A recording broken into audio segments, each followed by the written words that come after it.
Hey everybody, and thank you so much for joining the investor webinar for Loving Earth. I'm really excited to be working with this company, and it's been great working with you today. Really just fantastic work on everything that you've achieved as a company so far. So in today's investor webinar, we're going to be going into the company, the background of the company, what it's looking to do in the future, what this capital raise is all about through an investor presentation by Loving Earth. And then what we're going to be doing is using the rest of the time to facilitate your questions so you can find out as much as possible about the company itself. I realize I haven't introduced myself, so I'm Robin from Birchal, and I'm today's host on the webinar, and I will be here facilitating all of your questions and answering anything equity crowdfunding related. And of course, I won't be able to introduce the Loving Earth team as well as they can, so I'm going to hand over to you to introduce yourselves and run through your investor presentation. Hi everyone, my name's Martha. I'm co-founder and creative director of Loving Earth, and I'm here with Scott Fry, my co-founder, and John Flory, our CEO. Say hi, guys. Hi everybody. Hi. Nice to meet you. Fantastic. We're super excited about this campaign. It's the first time we've invited investment in, and we're getting such a wonderful response, and we can't wait to chat to you about the company, about where we've been, about where we're going. And I have a presentation to kick us off, and I will share my screen now. Fantastic. And just before I forget, I wanted to mention to everybody to just use the Q&A feature as much as possible to ask your questions as and when they pop into your head throughout the presentation. And we will be answering them in order as they come in at the end of the presentation. So really looking forward to that. We've had a few technical difficulties with full screen mode. I'm just going to try it one time to see if you guys are the magic ingredient.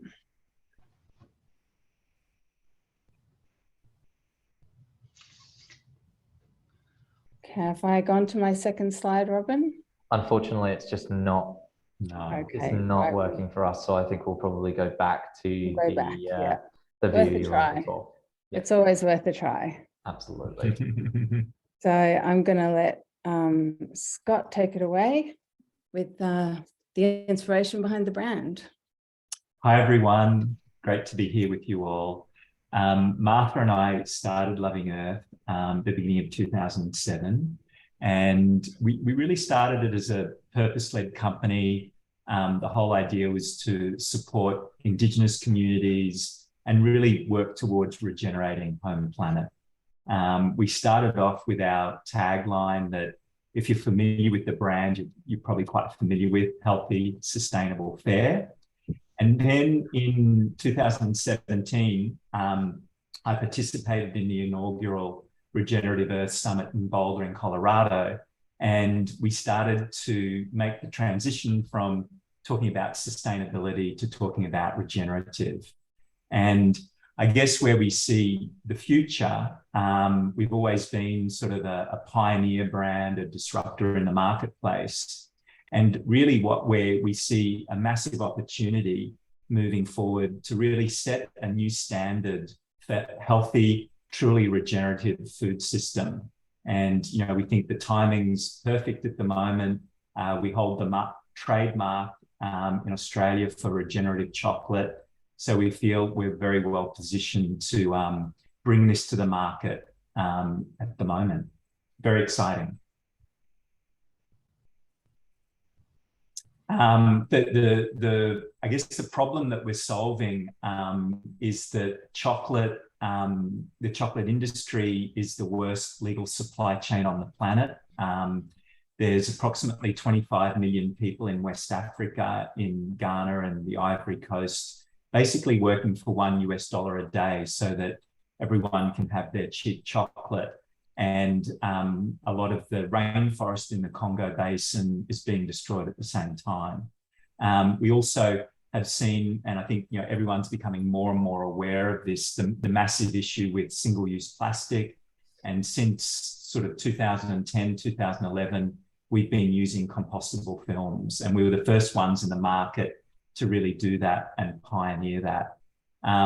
So I guess what we're really trying to do is give the massively, rapidly growing market of young, savvy shoppers the opportunity to be part of the solution through their purchasing habits by being able to really help regenerate the planet by purchasing and indulging in healthy treats. So that's really what we're here for, and we're excited about it. So how's the market evolved and how have we evolved over time? So we initially rode the wave of raw food and superfoods into the market, and we had a really fast ride. And now we're looking at a second wave that's about to hit the market, and we're preparing to ride that in. And that wave is about regeneration. So obviously you've watched our video, our campaign video. We're all about regeneration, and what we're doing currently is we're building our capacity to meet that wave when it comes in. And we've been shoring up our governance, shoring up our management team, our product lines to meet the demands of the savvy young consumer who's all about that. It doesn't need to have it explained to them. They're the ones that are going to take this into the mainstream. And the time has come for this to happen, and it's going to happen really fast, faster than anyone expects. And what we have is we have Mr. John Flory on our team since the beginning of this year, and he has been building our capacity so that our commerciality can meet this new wave of ethical climate solution that's about to hit. And I'm going to let John tell you all about what he's been doing. Thanks, Martha. Look, I think it's fair to say that for the year ending June 22, we had difficulty with our sales. And like a lot of companies did after coming through a couple of years of COVID. That year, however, was particularly hard for us, and we suffered some growing pains. I came on board, as Martha said, at the start of this year. It was around about March, actually. And what's been done since then is we have re-looked at the company and we have restructured the company. And we've done that, obviously, to take costs out and to really align ourselves with where the market is at the moment. So we've been very busy with new product development. We've been very busy taking costs out of the business. There's been a significant restructure that's seen nearly $2 million worth of cost taken out of this business, which obviously has helped us enormously. We're now at the stage, though, where we're in the black, which is fantastic news. So everything we've been doing over the last 8 or 9 months is starting to share dividends now for us. And I think my assessment is we're in a really good place. We've got a great team of people on board, less people than we had previously, but people with really, really good skills and a really, really good work ethic and culture. So we've got a new finance team, new MPD team, and we've got new marketing team. So I think it's onwards and upwards for us now. And that's probably all I'm going to say about it. Thanks, Martha. We're taking a bit too long for Robin's schedule, so I'm just going to skip the next slide and move on to what differentiates us in terms of products. I reckon a whole bunch of you are familiar with our products, but we're a bean-to-bar chocolate maker. We don't buy our chocolate from Switzerland and repackage it. We have a really big manufacturing capability, transparency in our cacao sourcing, zero waste chocolate packaging. For about a decade we've had that. Wide product range and national distribution into health and organic, as well as the major supermarkets. So you see on shelf, you see messaging that all looks similar, but when you pull the curtain back from those products, the companies are extraordinarily different from each other. And this is how we're different. And John's going to talk about the key thing that I'm sure you're all interested to find out more about. So so why are we raising the funds? Quite simply, we want growth. And to get that growth, we need to take more new product development to the market. Where we're at the moment is we're about to launch some superfood chocolates that you can see on screen.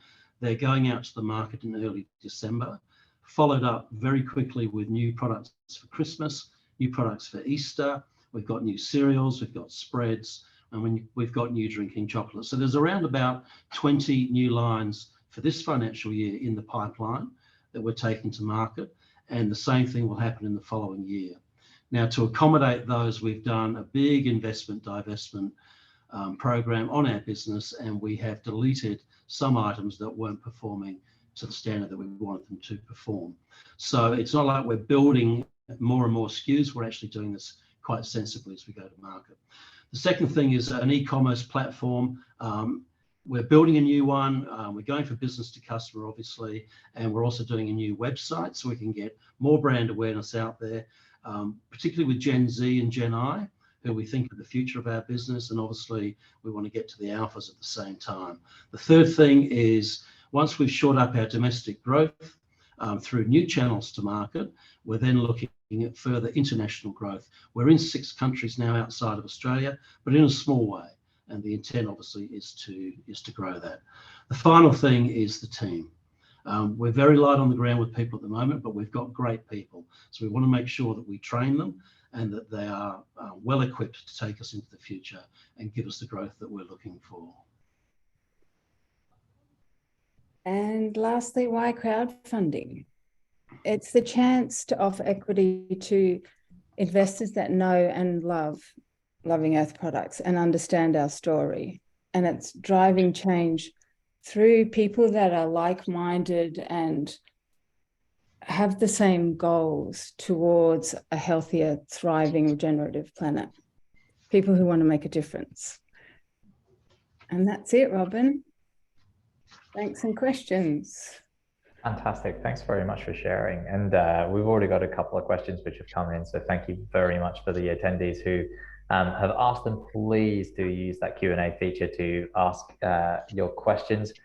I have no doubt that there's going to be quite a lot about that product development and that product line and what that looks like. So really just kicking in from the questions at the top. You just have a question which I was certain was going to come up, is how is Loving Earth different to Panna? I can have a go at Be nice. Well, we make our chocolate from bean to bar, and we our chocolate is actually really not roasted. We don't roast the cacao, yeah, I guess we're just authentic and transparent. You know, we've got an amazing relationship with the Indigenous cooperative that we've been working with for 7 years now. They won the United Nations Equator Prize in 2019 for alleviating poverty through the sustainable use of biodiversity. Yeah, I mean, you know, we've got compostable packaging.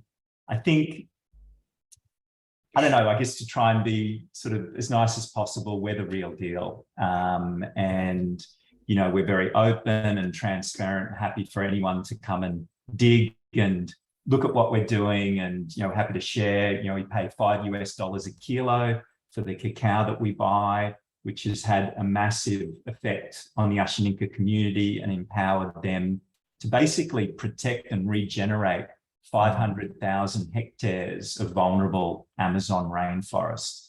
By the way, they also were able to remain COVID-free during COVID and keep their economic activity going, which was a massive achievement, given that those Indigenous communities in the Amazon were generally the worst hit in the world. So I think, you know, we've had really genuine impact, and we produce beautiful, high quality bean to bar product, and our chocolate, I think, on the palate says everything.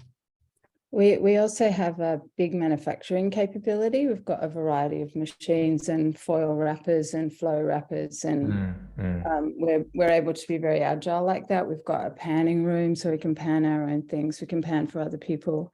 And we also started off with a really big pantry range. So we obviously have capacity to make cereals, and then to combine the cereals with the chocolate for protein bars, and that on a practical level, that's the difference. Yeah, and I think with someone's asked about big manufacturing capability. So we're only using, I think we're probably operating at around 20 to 25% of our capacity at the moment. So, you know, we've got plenty of extra capacity to service larger and bigger volumes of product. And, you know, so that whole manufacturing capability is all set up and ready to go. Yeah, great. I think, yeah, I mean, look, that's all really good in terms of understanding your product and your transparency of your production line, and really the lengths that you've gone to ensure that that is transparent, ethical, sustainable is really important to the consumer. I think kind of talking about the consumable product itself, because it seems like you've done quite a lot of innovation and research in this area to innovate into your superfood chocolates, and also John, you mentioned a number of other products. I think maybe it's really good to talk to that, because that really does highlight the differentiation factors between you and Panna, for instance. So maybe talk about that, especially considering we've had a question around what the difference is between you and Panna for the consumer. I think just expanding on what Scott was saying about bean to bar, because we don't roast the cacao, you get a much fruitier tasting cacao than you would if you did. We know for a fact that some of our competitors, I'm not going to say who, but some of our competitors do use carob powder and cocoa powder in their chocolate to get the similar sort of flavour to what we have. And the competitor that we were asked about in particular is probably the closest to what we do. So I guess the difference is we don't add anything else in there other than the sugars that we use, which tend to be coconut sugar predominantly, or sustainably sourced cane sugar in a couple of the products. So that's the major difference. The other thing we do with our product development is we identify in the market where the gaps are, and our intent is to try and fill those gaps. So we kind of think of ourselves more of a challenger brand, if you like, which is the position that we came from at the very start. So as an example, we have got fantastic hot cross bun chocolate coming to market. Shh, don't tell anyone. I'm going to tell them anyway. We have panned sultanas and almonds in that hot cross bun chocolate. And it is sensational, absolutely sensational. But it's bean to bar chocolate.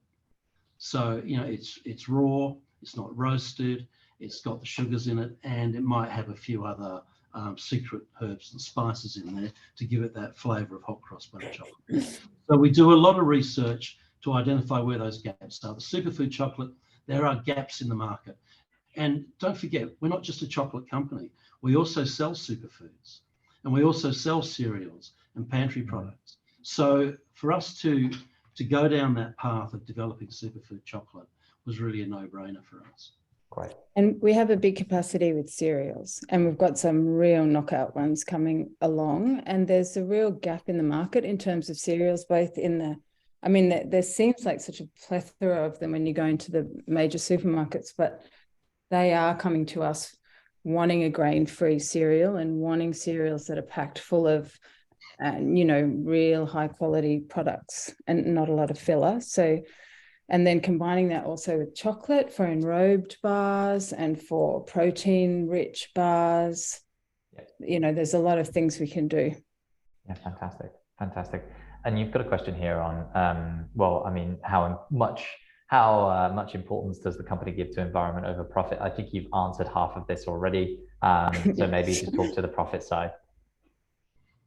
So, well, what was the question again? Sorry, Robin, how much importance does the company give to environment over profit? Okay. I think maybe I'll have a go at this. So, I reckon John might be a good one for that, okay. Scott, if that's okay. Sure. We're not moving away from our values or from our ethics. Yeah. The company was started on in the first place. So we're very focused on regeneratively farmed product. We're very focused on sustainability. We're very focused on zero waste packaging. Yeah. And we could go on and on as we have. However, the Yes. harsh commercial reality is you have to make profit if you want to grow. Mhm. Want to give dividends back, which is something we'd like to do in 2 or 3 years' time, give dividends back to the people that invest in our business. So profit is important, but so is the planet and the environment within which we live and breathe. You know, they were the original values from Scott and Martha when this business was started, and I have not changed it, and I do not intend to change I it. think just to add to, I mean, what I'm seeing that brands that are able to really demonstrate that they are living these principles and executing them throughout their business will do very well in the market and be very profitable. Yeah. And so I see it as a hand in glove sort of thing. I see moving forward in the future as you know, this regenerative movement really gathers momentum. You know, those brands that can really demonstrate to the people in the market that they're genuine and that they're really doing this stuff in creative and compelling ways will be very successful. Yeah, fantastic. And a question here which has been bumped up, which really ties into the return on investment, and it comes up all the time, is what will an investor get out of this? So if you are new to equity crowdfunding, any investor who's coming in will get shares in the business. There will be ordinary shares with voting rights, and effectively that means that you will own shares in a private company. Now, when you own shares in a private company, for the technical term proprietary limited company, you cannot just sell those shares instantly. They won't be live on any stock exchange. So it really is, it is an investment that you want to think about in the long term, because the company is raising funds to go on and use those funds to go on and grow the business. And so the company might be open to, but not limited to, the idea of going public, the idea of a trade sale, the idea of a share buyback, or to John's point, the idea of issuing dividends out to shareholders, which will be equally distributed in accordance with their allocation of shares in the company. It's really important, though, to note that it's not necessarily, you definitely can't point towards any of these being a sure path. It's really all about the company communicating exactly what's going to be in the best interest of the business long term, of course, while thinking about what the investors will want as well, which is, of course, a return. And the business would certainly not be raising funds in this way unless they were conscious of wanting to provide a return to the investors. But what I would really say is just that it's not guaranteed, and as a result, you really just want to think about investing the funds that you don't need to access in the next few years. Does anybody want to add anything else? Can I jump onto another question in the chat, Robin? Yeah, absolutely, if you wish to. Collaborating, we've got a really great collaboration that just launched. Yeah. Which is with a new ice cream company, vegan ice cream company called Snack Boy. They've launched exclusively into Coles. And the spectacular thing about this ice cream is that it's got a molten chocolate center and shards of chocolate through it. And it's just run, don't walk, is my advice to Coles.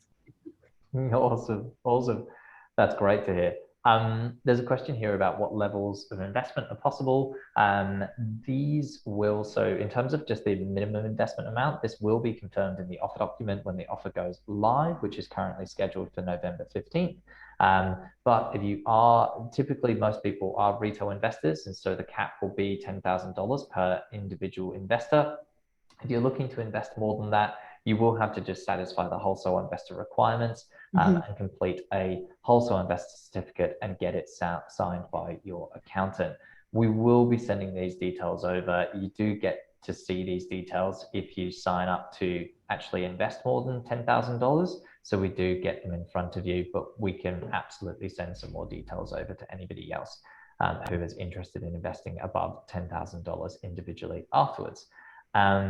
What is your crowdfunding financial goal? Again, this will be in the offer document when the EOI does come to the end, but I'd love to hand over to the Loving Earth team to talk a bit more about this. So we have a maximum goal and we have a minimum goal that we'd like to go for. We have done some modelling on our business three-way modelling out for the next 5 years, so that we understand where we're at now today, where we want to be next year, the year after, and the year after, etc., etc. So our goal is to raise around $1.25 million at the maximum side, and around 500,000 at the minimum. Great, fantastic. And you've got a question here saying repeatedly focusing on the health. So you repeatedly focus on health, yet the main product is chocolate, not the healthiest food. Very, very relevant point. Why is this? Are you branching into other non-treat foods? I know you've already mentioned this a little bit around the other products, but perhaps you could just talk to it a little bit more. Just a quick one. Actually, good chocolate, really good chocolate is healthy for you. Yeah.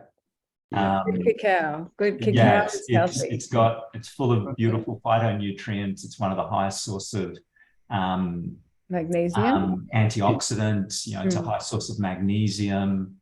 You know, it suppresses your appetite, makes you feel good. It's got lots of mood enhancing things. And there's been a lot of studies done on cacao, and it's actually really good for you. Obviously, it's a potent food, so it's good to consume it, you know, in specific quantities, but really good chocolate is actually really good for you.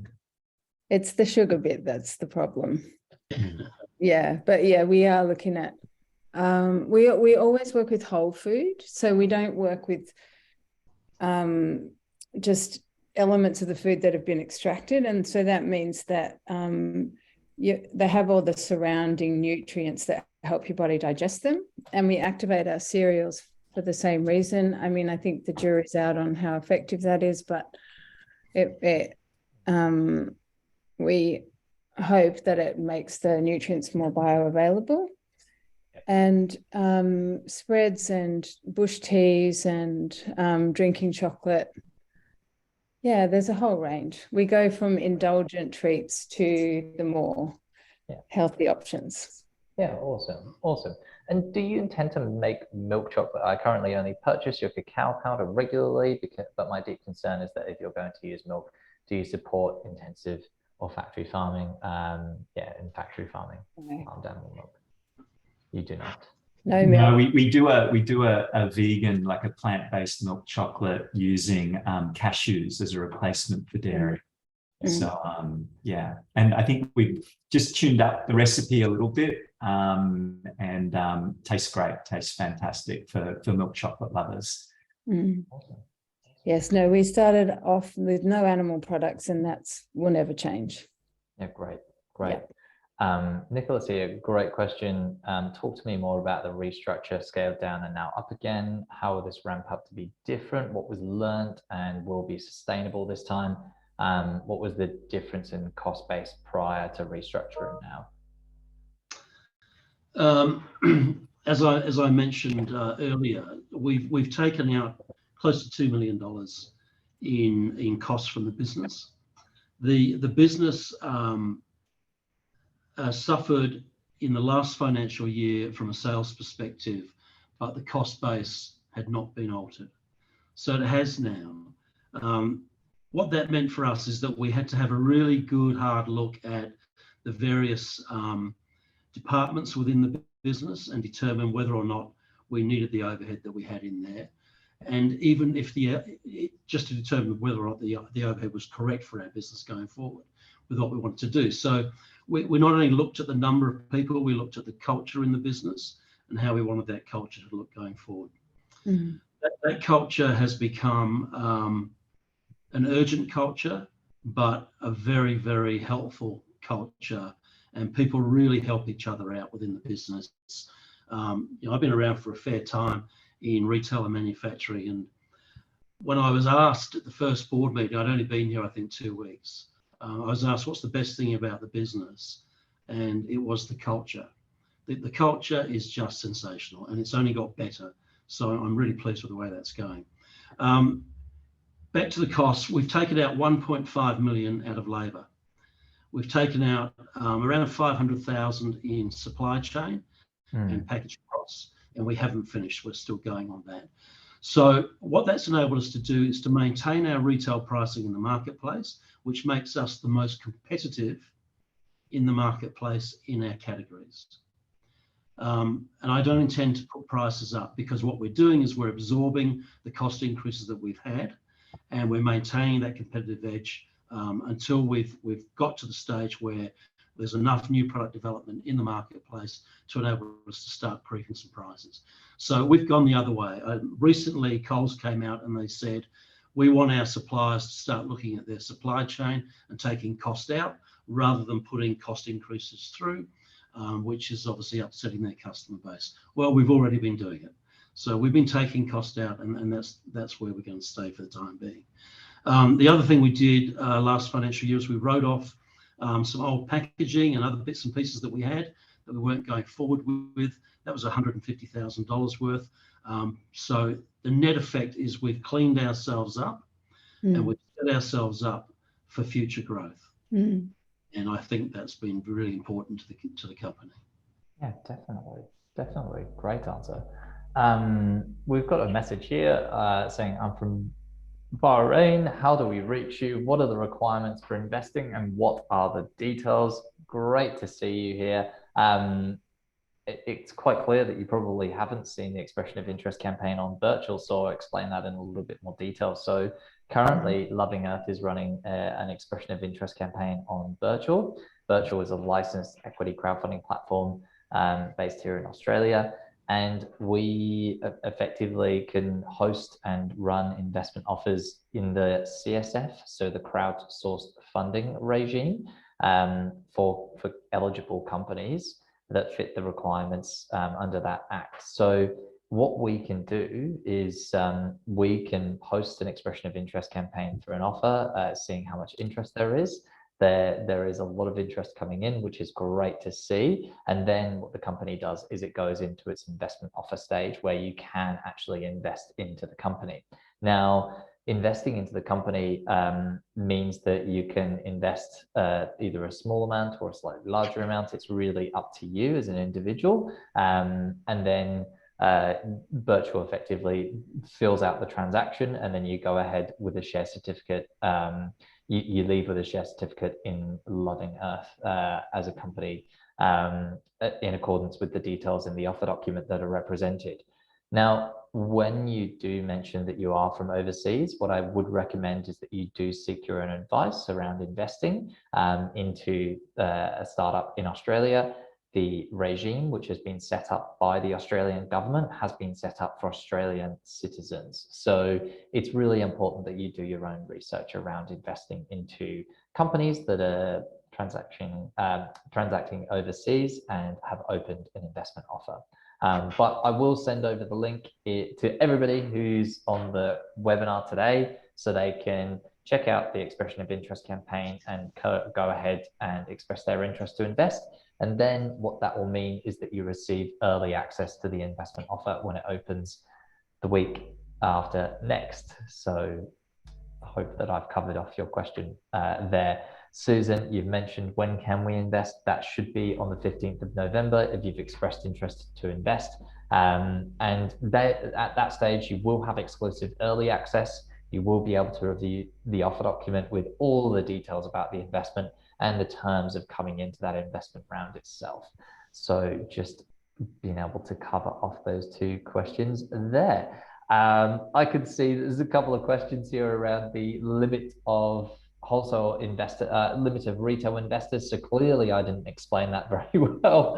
Apologies. I will clarify this one. So the Australian government, so ASIC have set a limit for individual investors. It's not us, it is the government who has set a limit for individual retail investors who are below the wholesale investor requirement, meaning that individual investors can only invest $10,000. If you want to invest more, you have to be what's classified as a wholesale investor.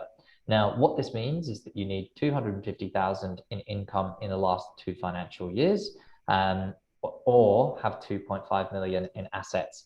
And you just need to have that proved by your accountant. Have your accountant sign a certificate to verify that you are either or, and then you upload that certificate when making an investment, and you can make an investment over $10,000. So I hope that clarifies it, but I'm happy to send over some further details on this after the webinar. Great question here from Matthew. What are the risks that you see arising in the next 5-ish years, and of course relevant to your industry? I think some of the risks are around the cost of utilities and inflation in the marketplace, and people's ability to, I guess, afford to buy various products. Our chocolate in particular probably fits into that little bit of an indulgence area. However, I mentioned before that we have kept our pricing low and very competitive on our products, and I indicated that that was the direction I was taking going forward. The reason for that, quite frankly, is about affordability in the marketplace. I don't want us to price ourselves out of the market. Other risks might be in the supply chain.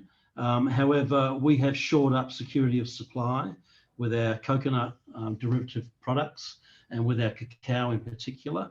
And as you've heard, Scott and Martha have had a long-term relationship with the Ashaninka, where we buy it from, and we have a very, very good relationship. So security supply is key for us to alleviate any risks of availability of product, and obviously keeping our prices low. As I also indicated before, we are working continually to take costs out of the business, and that means interrogating every cost that we have to make sure we are getting the best price. Can I just add something, John, that a lot of our peer brands or competitor brands are contract manufactured in Switzerland. And what we've seen is, particularly over the last 12 months, we've seen their prices rising quite rapidly. And what we are kind of starting to see and what we're hearing is the trend moving forward is going to be for a lot more localized manufacturing. And so we think we've got a massive advantage in terms of just cost, because those competitors are going to be dealing with, rising costs moving forward with trying to get contract manufactured product out of Europe. So we think we've got a really big advantage there. Yes, good point. Great. And what is the difference between Loving Earth and Ciao Cacao? You've already had one question around the difference between another brand, so I guess one has been thrown in there as well. I haven't heard of Ciao Cacao. I haven't heard of Ciao Cacao either. I haven't either. Yeah, I have. They're a smaller chocolate brand, but I haven't dug really deeply into their practices. I don't know if they've been to bar or not. Yeah, sorry. No problem at all. No problem at all. A really kind of more product related question here, but I think it's great. I have a cashew nut allergy, so very glad that you have delicious alternatives, perhaps a milk alternative too without we have one that's made with coconut milk. There's our creamy, and we have a hazelnut milk, but we do have to be mindful.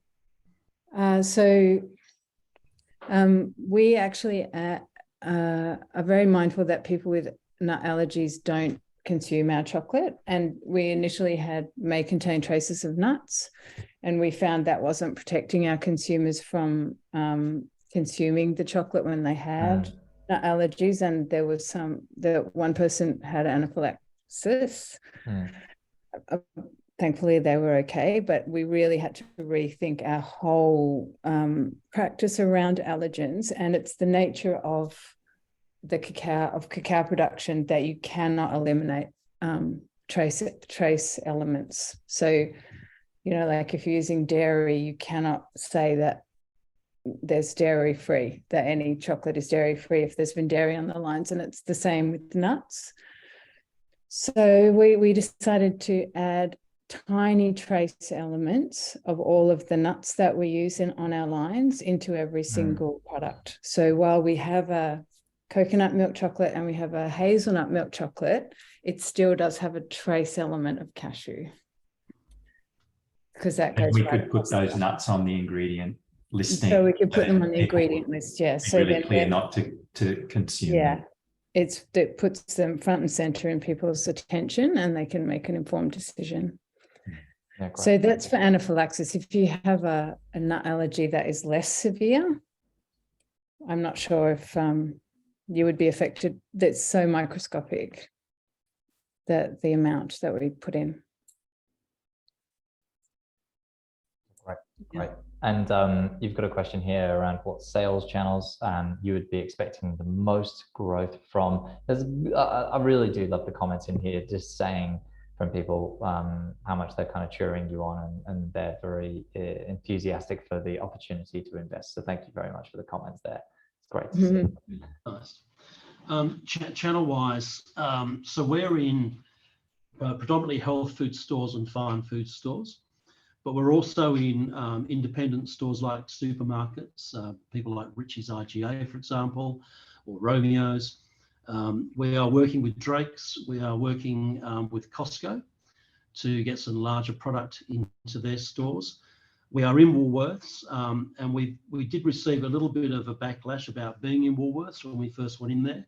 But reality is, both Woolworths and Coles are working very hard on their health food aisles. Now, if you go back into their health food aisles, say 5 or 6 years ago, they were a bit of a nonsense, quite frankly, because what they were doing was putting stuff that was sort of semi-healthy in there and making it look like they had a great health food aisle. I probably shouldn't be saying things like this, but it's pretty much the way it was. What's happening now, I had a discussion with Woolworths management and 3 lots of their buying teams in various aspects of their business just a few months ago. And I went in there to present to them regeneratively farmed agriculture and the fact that we were using those practices in a lot of the products that we make. And I asked them outright, do you understand this now? And they were pretty refreshingly honest. They said, look, John, if you'd asked us a year ago, we would have said, nope, wouldn't have a clue. It was all about sustainability. And unfortunately, sustainability became a bit of a marketing buzzword for some of the supermarket groups. However, today's different. They understand about regeneratively farmed product. And that's the direction that we're going down. So when people ask me about what channels we're going to, there's a number. We're in Woolworths now. We'd like to be in the Coles supermarket group as well. We are in some of their smaller outlets. Coles Local. Yeah, Coles Local, but we don't have much of a range in there, quite frankly. But reality is, to help us with our buying of product and getting our costs down, we need to get more turnover, if you like, in the marketplace. So they're on the agenda, as are some of the MSO groups, the multi-store operator groups in Metcash, people like Drake's in South Australia, who are quite big, as well as further health food outlets, and as well as bulk. So we do quite well with unwrapped bulk product out of the source, which is a national chain. And then, of course, as I mentioned earlier, there's still export opportunity for us. But there are things like food service and airlines, that type of thing. Airlines would not be big for us, but certainly food service could well be, given the types of products that we've got. So anyway, I hope that answers the question. Yeah, great, fantastic. And would you be able to explain the regeneration wave a little bit more? Now I'm going to hand it straight to Scott. Yeah, well, I guess sort of in a nutshell, most of the agenda with the climate at the moment is talking about net zero. And net zero is about reducing all of the emissions so that we don't put any more carbon into the atmosphere. But the fact is that there's already 421 parts per million of carbon in the atmosphere, which is more than 50% carbon than when we first started burning fossil fuels 200 years ago. And all of that carbon in the atmosphere is having a big effect on the climate. Even if we stopped pumping more carbon into the atmosphere today, all of those climate effects are still going to continue happening. And so what we need to do is draw down the carbon out of the atmosphere back into the soil and back into the biomass. And the most effective way to do that is through plants. Plants, that's what they do. So obviously agriculture plays a really big role. Like I said, we've been working with an Indigenous community in the Amazon. Cacao just happens to be a wonderful tree and crop for because it grows in the shade. for actually regenerating rainforest. So, and these Indigenous communities, they live off the forest. You know, they live a semi-subsistence lifestyle, and so, you know, they're the best ones to protect and regenerate the forests. So we kind of see that. Someone actually said, Paul Hawken, who's a real leader of the regeneration movement, said that they've done research and no other word has been taken up in the vernacular globally as quickly and as aggressively as regeneration has over the last couple of years. And I think we're just going to start to see it absolutely everywhere. And along with that comes, I think, transparency and accountability, because, you know, people are going to be, I think a lot of people are really sick of all the greenwashing that's kind of been happening and that continues to happen. And I think we're going to start to see a lot more transparency come into the marketplace, and we're really well positioned to be a leader in demonstrating how that can be done in the supermarket aisles. And that's why we've sort of got such a great relationship with the buyers and Woolworths, because we're the ones that have been explaining this all to them. And as they start to see the market catching up with us, they turn to us and say, well, you know, great, let's go, let's get more products in. So really, it's kind of something that we see a massive wave coming. Zach Bush, who's a global well-known figure in the movement, he's just about to tour Australia. I remember when we started Loving Earth, David Wolf had just toured Australia, who was a big advocate of kind of superfoods and raw foods, which led to that whole wave. And that's what's happening now. There's a whole nother wave coming, and we're very well positioned to capitalize on that wave and to show the market, to set benchmarks and profit from that. And we found some like third generation farmers in Queensland that are experimenting with regen in the sugar cane crops, like real salt of the earth, experienced farmers who are definitely in it for the economic viability of it, but they're just amazed at how their soil is coming back to life, like seeing this dusty soil compared to one that's like got all the loam and the insects and everything. It's really exciting to hear them talk about it, actually. So, and it's just starting off, like it's quite grassroots, excuse the pun, but it's going to grow quickly because it's a really valid solution to the issues that we've got at hand.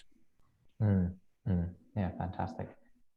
And you've got a question here. What is Scott and Martha's current planned involvement? I guess I know that you've been through a lot of change in the company, and now you've restructured and repositioned. But yeah, I mean, you're still very much so involved, of course.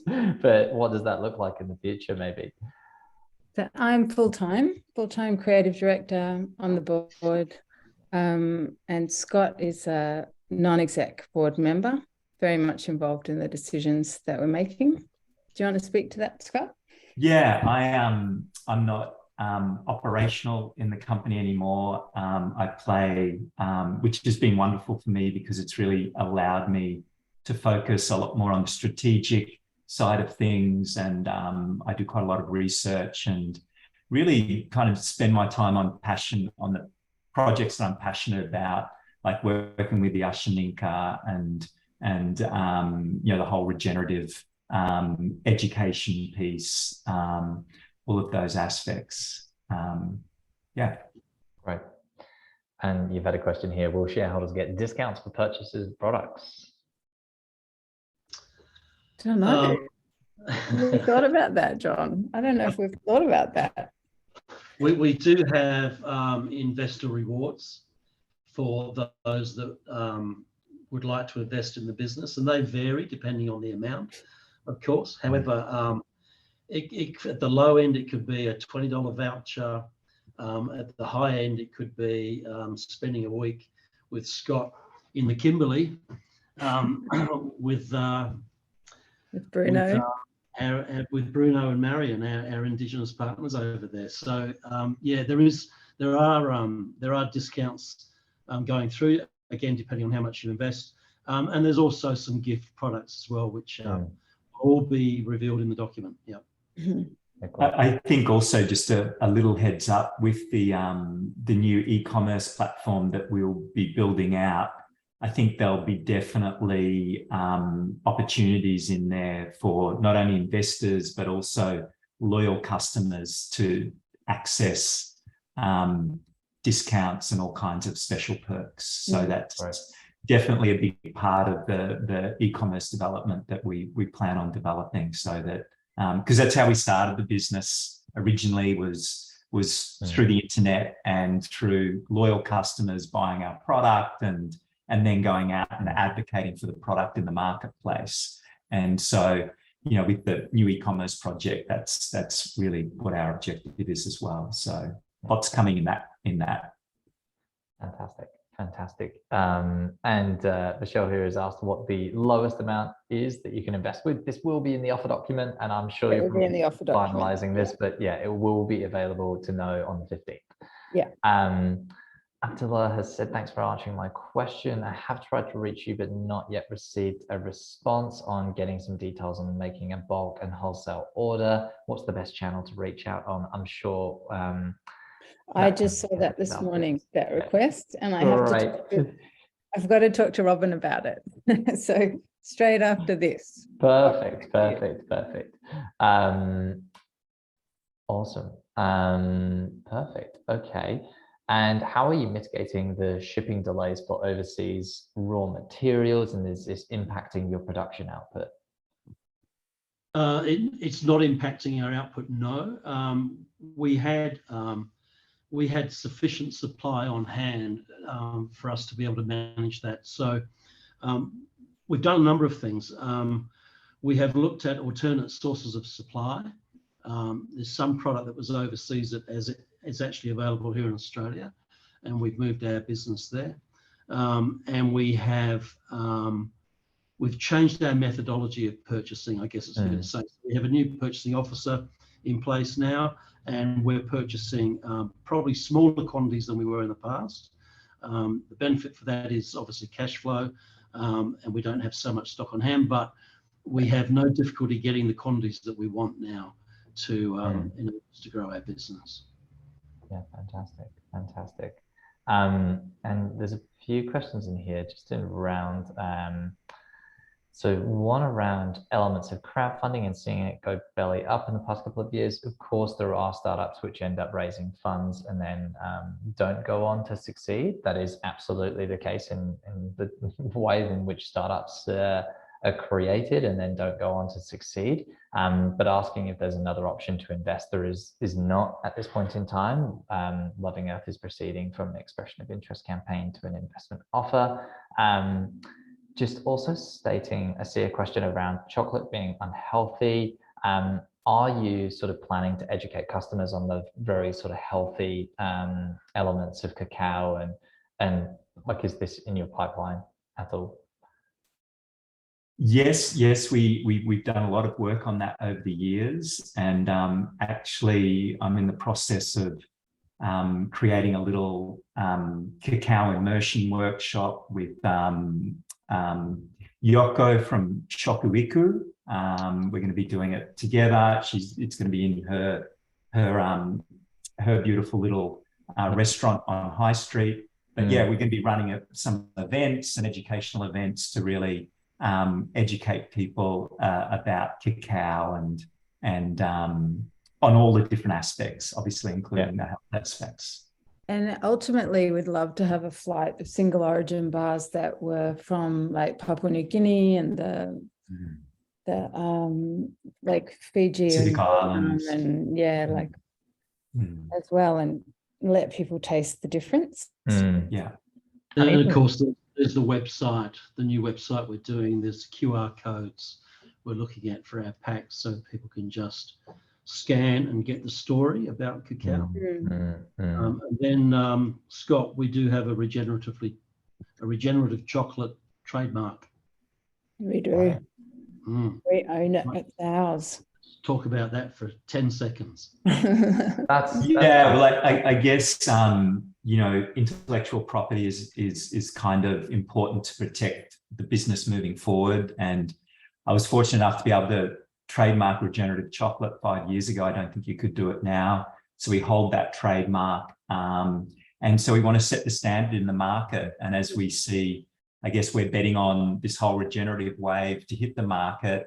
And a big part of preparing for that was to secure that trademark so that, you know, we're going to set the standard. Anyone else that wants to call their chocolate regenerative will have to at least meet that standard. So that way we can at least, you know, make sure that there's no greenwashing taking place. But we think it's going to be, you know, a great advantage for the business, obviously, in terms of securing quite a large market share moving forward. That's a lovely little point to come forward at the end of this webinar on. I think that's huge. That really answers the question around whether or not it will be on your packaging. It's very compelling, and the fact that you've got the trademark to be able to do that, I think is yeah, just a very compelling argument as to why you can kind of be the representative leaders and the first movers in this space. So I think that's very exciting. There's a question here as well from Scott asking if people will be investing in the parent company, Loving Earth, or will it be a separate entity? It will be the parent company. It will be the original parent company. Yeah. Every investor wants to hear. Yeah. No, there's no kind of offshoots or anything. Yeah. Just one final question here. I know there's a comment here around other bigger companies, ethical companies, sort of riding the wave and then selling out to the highest bidder. I've seen this too often. I mean, from everything that you talk about, it really doesn't seem like that's your intention at all. You are too connected to the business. So I think, what do you see the end route potentially for you if you were to paint a futuristic picture of the business? I mean, for me, my inspiration has always been Patagonia and that business model. There's a beautiful book called Small Giants that was written in the US talking about businesses that didn't grow massive. They were small, medium-sized enterprises, but they had a huge impact on the market. And I think that's been what Loving Earth has been up until now. And we see that going to a whole nother level. So I guess for me, anyone investing in Loving Earth is going to be investing in a company that will grow, that will meet the trends moving forward, but also will be investing in a company that's creating real world impact, you know, helping save the Amazon rainforest, helping regenerate Indigenous communities, you know, helping to transform the sugar industry in Queensland into a regenerative sugar industry. You know, that's what you're investing in, is kind of real world impact. And I think that's going to be, that's the new gold, you know, that in moving forward, that's going to be what's of value. Fantastic. Well, look, I mean, I think that's a great position and kind of note to end on, because there's just so much excitement around this industry. And the comment here around meeting the trend or create the trend, I think everything you've been saying in the last 15 minutes, it points towards you creating the trend and really wanting to just be ahead of the curve in terms of sustainability and creating a company that actually produces awesome products, but products that align with people's values and what people's values truly are. So I'm just so excited for us to be working with you as you're undertaking this next growth phase and really just transitioning into a much bigger business and doing it the right way, doing it as a very sustainable company. So I really want to thank everybody who's attended the webinar today, and thank you so much for all your questions. I'll hand over to the Loving Earth team to say their final words before we say goodbye. Thanks for all the beautiful comments in the chat. It's just making me feel all glowy. So, and thanks for all your insightful questions. It's been a fantastic exercise for us to express who we are as a company and really consolidate that. So yeah, it's been great. Really looking forward to, you know, having people join us on this journey and yeah, continue to do all the great things that we've been doing. Yeah, we're excited. We're really excited about this. As I said before, we've got a great team. They're on board. The culture's fantastic. The products are fantastic. We're poised for growth. So get on board. Love to see you. Thank you. Thank you so much, team. And thank you so much to everybody who's here today. We will send around a recording in case you wanted to watch any other parts of the webinar at a future date. But thank you so much. We'll see you soon. Thank you. Bye. Thank you. Thank you. Bye-bye. Bye.